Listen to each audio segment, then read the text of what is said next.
தமிழ்நாட்டில் இந்த எலெக்ஷனில் யாருக்கு தான் ஓட்டு போகணும் நமக்கு கண்டிப்பாக தெரியணும் இல்லையாங்க. இதை பற்றி நான் ரிசர்ச் பண்ணிட்டு இருக்கும்போது ஒவ்வொரு விஷயமா ஒவ்வொரு தமிழ்நாட்டில் நடந்த பிரச்சனைகளும் என் கண்ணு முன்னாடி வந்து நின்றுச்சுங்க. கரூரில் நடந்த ஸ்டாம்பேடாக இருக்கட்டும், ஈவன் ஆரம்பத்தில் இருந்தே பார்த்தீங்கன்னா ஜெயலலிதா மேமோட அந்த ஒரு ஸ்கேமாக இருக்கட்டும், நெக்ஸ்ட் அப்போ இருந்து இப்போ இருக்க எல்லா மாடர்ன் பொலிட்டீஷியன் இன்க்ளூடிங் தளபதி விஜயும் நிறைய அலிகேஷன் வச்சுருக்காங்க. அது எல்லாத்தையும் இந்த வீடியோவில் நம்ம இன்னும் டீட்டெயிலாக பார்க்க போகிறோம். இந்த வீடியோக்குள்ளே போகிறதுக்கு முன்னாடி நம்ம சேனலை லைக் பண்ணுங்கள், நம்ம சேனலை சப்ஸ்கிரைப் பண்ணுங்கள், இந்த வீடியோ உங்களோட ஃப்ரெண்ட்ஸ்க்கு ஷேர் பண்ணுங்கள். ஃபஸ்ட்டு விஷயம், இந்த ஸ்கேம் அப்படின்னு பார்த்தோலே ஃபஸ்ட்டு ஏஐடிஎம்கே, டிஎம்கே, டிஎம்கே அப்படின்னு நிறைய பொலிட்டிக்கல் பார்ட்டிஸ் வந்து இருக்குது தமிழ்நாட்டில். அதாவது ஜெயலலிதா மேம் இருக்காங்க பார்த்தீங்களா, அவங்கள்ட்ட இருந்தே நம்ம ஆரம்பிப்போம். 2014 ப்ரிவென்ஷன் ஆஃப் கரப்ஷன் ஆக்டில் பார்த்தீங்கன்னா வந்து அவங்க வந்து தண்டிக்கப்படுறாங்க. என்ன பிரச்சனை அப்படின்னு பார்த்தீங்கன்னா, அதாவது கவர்மெண்ட்டோட நிலத்தை இவங்க அபகரிக்க பார்த்துருக்காங்க. அதாவது 6.6 அதாவது 660 ஃப்ரம் த பிகினிங் 66.65 கோடி, அதாவது இந்த மாதிரி வந்து கவர்மெண்ட்டோட நிலத்தை பார்த்தீங்கன்னா அவங்க அபகரிக்க பார்த்துருக்காங்க. அதுக்கப்புறம் இதனால என்ன நடந்திருக்குன்னா வந்து, அதாவது கோர்ட்டு 4 வருஷம் சிறை தண்டனை கொடுத்துருக்கு. இதுவும் இல்லாமல் 100 கோடி அபராதம் கொடுத்துருக்கு. அந்த இடத்துல உங்களுக்கு எல்லாத்துக்கும் ஞாபகம் வந்திருக்கும், அந்த ஜெயலலிதா மேம் அவங்க இன்னொரு விஷயம், இந்த தமிழ்நாடோட இந்தியாவோட வரலாறு கூட எடுத்துக்கலாங்க. அவங்க ஃபர்ஸ்ட் சிட்டிங் சீஃப் மினிஸ்டர் வந்து அரெஸ்ட் ஆகக்கூடிய அந்த ஒரு நேரம் எல்லா இடத்துலையும் மிகப்பெரிய பரபரப்பு. அதாவது ஏடிஎம்கே ரூல்ல யார் அடுத்த ஆட்சிக்கு வருவான்னு மிகப்பெரிய பரபரப்பு. ஆனால் இந்த ஒரு விஷயம் எல்லாத்துக்கும் மிகப்பெரிய ஷாக்கிங் கிரியேட் பண்ணுச்சு. அதாவது மக்களால் நான், மக்களாகவே நான் அப்படின்னு சொல்லிட்டு ஆட்சிக்கு வந்துட்டு இவ்வளோ பெரிய ஊழலும் பண்ணிட்டு இருந்திருக்காங்க.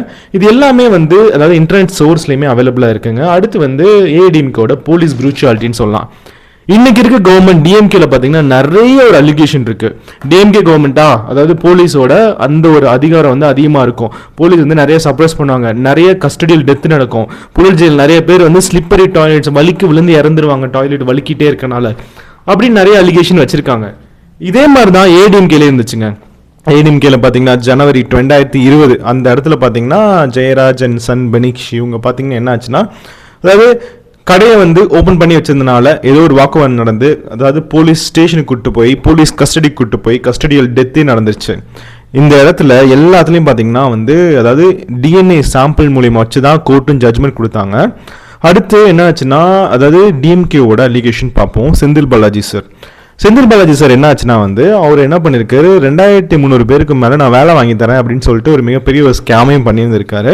நெக்ஸ்ட் மணல் கொள்ளை, அதே மாதிரி இந்த கரூர் ஸ்டாம்பேட் இவர்லையும் பார்த்தீங்கன்னா நிறைய அலிகேஷனும் வச்சுருந்துருக்காங்க.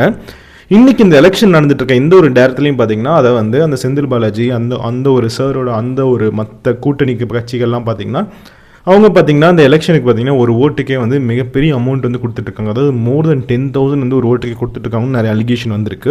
மக்களும் நிறைய பேர் சொல்ல ஆரம்பிக்கிறாங்க. டிஎம்கேவோட கஸ்டடியல் டெத்து, அதாவது டிஎம்கேவோட இந்த மாதிரி நிறைய அலிகேஷன் நான் சொல்லிட்டு இருந்திருக்கேன். டிஎம்கேல பார்த்தீங்கன்னா வந்து 32 கஸ்டடியல் டெத்துக்கு மேலே நடந்திருக்கு, மே 2021 ஆகஸ்ட் 2025 வரையும். இதில் 40% மக்கள் பார்த்தீங்கன்னா வந்து டிஎம்கேக்கு அகெயின்ஸ்டாக இருந்தவங்க. டிஎம்கே வந்து ஆன்டி டார்ச்சர்லாம் வந்து ப்ராமிஸ் பண்ணாங்க. அதாவது வந்து இதையுமே வந்து 4 வருஷம் அந்த பவரில் வந்து இம்ப்ளிமெண்ட் பண்ணவே இல்லை. அதே மாதிரி டாஸ்மாக் நான் வந்து பேன் பண்ணுறேன், அதாவது வந்து இந்த மாதிரி நிறைய விஷயங்கள் சொல்லிட்டு இருந்தாங்க. ஆனால் அதுவுமே வந்து இன்னும் இம்ப்ளிமெண்ட் பண்ணல. அதே மாதிரி முதல் வருஷத்தில் மட்டும் 30,000 கோடி லூட் பண்ணிட்டாங்கன்னு சொல்லிட்டு, அதாவது இடி வந்து நிறைய ஒரு டாக்குமெண்ட்டையும் நிறைய ஒரு ப்ரூஃபையும் வந்து சப்மிட் பண்ணியிருக்கு. இதில் பார்த்தீங்கன்னா டிஎம்கேயோட ஓன் ஃபினான்சியல் மினிஸ்டர் வந்து அவர் பேசின மாதிரி ஒரு ஆடியோவும் லீக் பண்ணியிருக்காங்க. அதே மாதிரி கோல் ஸ்கேம் அப்படின்னு நடந்திருக்கு. இந்த மாதிரி நிறைய விஷயங்கள் பார்த்தீங்கன்னா நடந்துட்டு இருந்திருக்கு. ஸோ இந்த மாதிரி நிறைய பொலிட்டிக்கல் பார்ட்டியோட அலிகேஷன் வந்து இருக்குங்க. ஏடிஎம்கேவோட அதாவது ஆட்சிக்கு வரும்போது பார்த்தீங்கன்னா வந்து நான் எந்த தப்பும் பண்ண மாட்டேன்னு சொல்லிட்டு ஜெயலலிதா மேம் வந்து, அதுக்கப்புறம் எடப்பாடி பழனிசாமி சார், அதுக்கப்புறம் பன்னீர்செல்வம் சார், இந்த மாதிரி நிறைய பேர் வந்திருந்தாலும் அவங்களோட ஆட்சியில் அவங்களோட ஒரு விஷயத்தை ஓட்டு போடலாமா என்னது நீங்களே ஒரு வாட்டி ரிசர்ச்சும் பண்ணி பாருங்க. இந்த வீடியோ நான் ரொம்ப ஷார்ட்டாக மேக் பண்ணலாம்னு நினச்சது தான். அதாவது வந்து இந்த ஒரு 2-3 பொலிட்டிக்கல் பார்ட்டியோட அவங்களோட அந்த கரப்ஷன், அந்த 2-3 கரப்ஷனையும் வந்து உங்கள்கிட்ட சொல்லணும்னு தோணுச்சு. இந்த வீடியோட கோர் ஐடியா என்னன்னு பார்த்தீங்கன்னா வந்து, எந்த ஒரு பொலிட்டிக்கல் பார்ட்டிக்கும் ஓட்டு போகிறதுக்கு முன்னாடி அவங்க பணம் தராங்களா இல்லையான்றதை பாருங்கள். அவங்க சப்போஸ் பணம் தந்தால் அந்த பணத்தை வந்து எங்கே அவங்க ஜென்ரேட் பண்ணுவாங்கன்னு கொஞ்சம் யோசிச்சு பாருங்களேன். ஒரு 2 நிமிஷம் யோசிச்சு பாருங்களேன். உங்களோட வரி பணத்தில் தான், உங்களோட நிறைய வெல்ஃபேர் ஸ்கீம்ஸ் பண்ணுறது தான். நிறைய இடத்துல பார்த்தீங்கன்னா நிறைய பொலிட்டீஷியன் அதாவது வந்து ஒரு இடத்துல வருவாங்க, அதாவது ஓட்டு கேட்குறதுக்கு வருவாங்க. அந்த இடத்துல நிறைய வில்லேஜுக்கு போவாங்க, தானே விளக்குமாறு எடுத்து கூட்டுவாங்க, தானே காஃபி சாப்பிடுவாங்க, டீ சாப்பிடுவாங்க. ஆனால் அதுக்கப்புறம் 5 வருஷத்துக்கு ஒரு வாட்டி தான் வருவாங்க, அடுத்த ஒரு எலெக்ஷனுக்கு தான் வருவாங்க. இந்த இடத்துல நான் என்ன சொல்ல வரேன்னா, just think before you vote. இன்னொரு விஷயம் என்னன்னா வந்து இன்றைக்கி தளபதி விஜய் அப்படின்னு சொல்லிட்டு நிறைய மக்கள், யங்ஸ்டர்ஸ் வந்து எல்லாரும் வந்து குட்டி குழந்தைங்கள்லேருந்து எல்லாரும் சொல்லிட்டு இருக்காங்க. தளபதியோட ட்ராக் ரெக்கார்டு பார்த்திங்கன்னா வந்து தளபதி இதுவரையும் ஆட்சிக்கு வந்ததே இல்லை. அவர் சினிமாவில் தான் இருந்திருக்காருங்க.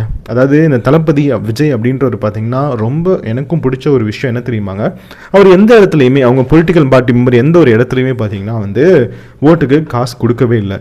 எந்த ஒரு இடத்துலையும் எந்த ஒரு பெனிஃபிட்டையும் எதிர்பார்க்காத ஒரு விஷயமா அந்த ஒரு பொலிட்டிக்கல் பார்ட்டியாகவும் தான் இருக்குது. எப்போவுமே யாரை நம்பினாலும் சரிங்க, ஓட்டுக்கு காசு கொடுக்குறவங்க மட்டும் நம்பவே நம்பாதீங்க. இதுதான் முக்கியமாக இந்த வீடியோவில் நான் ஸ்ட்ரெஸ் பண்ணிக்கக்கூடியது ஒன்று. இந்த வீடியோவை லைக் பண்ணுங்கள், ஷேர் பண்ணுங்கள். உங்களோட ஃப்ரெண்ட்ஸ்க்கு இதை மற்ற எல்லாருக்கும் இதை தெரிஞ்சுக்கணும்னு நினச்சிங்கன்னா இந்த வீடியோவை கண்டிப்பாக எல்லாத்துக்கும் ஷேர் பண்ணுங்கள். இந்த நம்ம சேனலை சப்ஸ்கிரைப் பண்ணுங்கள். மிக்க நன்றி.